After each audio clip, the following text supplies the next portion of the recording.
Cor, Jenny, and Erika had 2 days to explore New York City. In old New York, the peach crop's always fine. They're sweet and fair, and on the square, the maids of Manhattan for mine. They visited famous landmarks like the Empire State Building and took a boat tour to see Manhattan from the water. They'd had to prepare for a different kind of climate in New York and their sea journey in the Netherlands after that by wearing warm winter clothes that they hadn't used while living in California. Cor had mentioned in a letter once that he'd noticed that most people in Pasadena didn't have a coat rack, simply because they didn't really need a coat to begin with. Erika did splendidly in New York. Every now and then, she got very excited about things she saw, even though most of the time those things were different from the ones Cor and Jenny found exciting.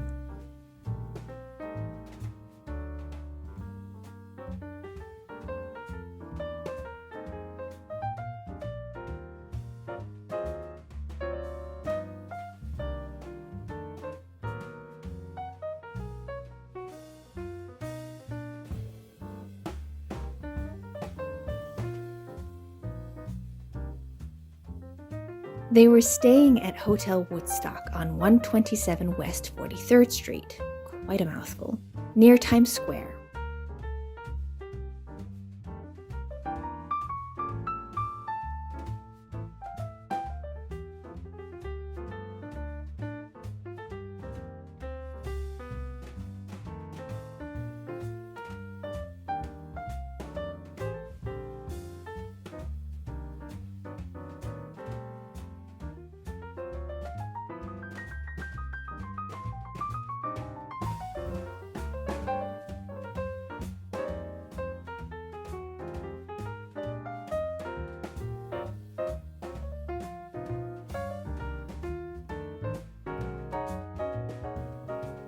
For the last couple of weeks, they had been following the debates leading up to the presidential elections between Nixon and Kennedy on radio and television. On the night of November 8th, they found out the results on the television in their hotel room and partly on the streets of New York City.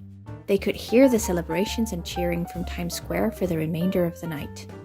New York seemed very pleased that John F. Kennedy had won. The following day, they saw that the Rotterdam was already waiting for them in the harbor.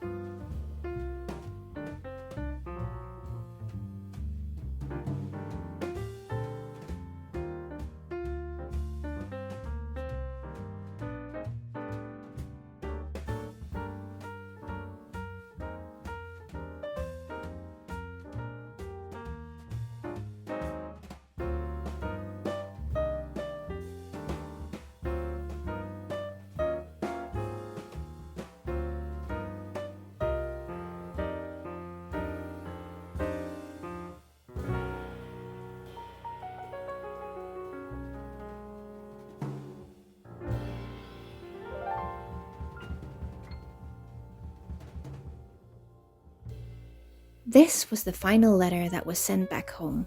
There were only 11 days left until they would be able to hug their family tightly. They boarded the Rotterdam on November 10th and enjoyed all the luxuries the new ship had to offer.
After 2 wonderful years, their American expat experience had come to an end.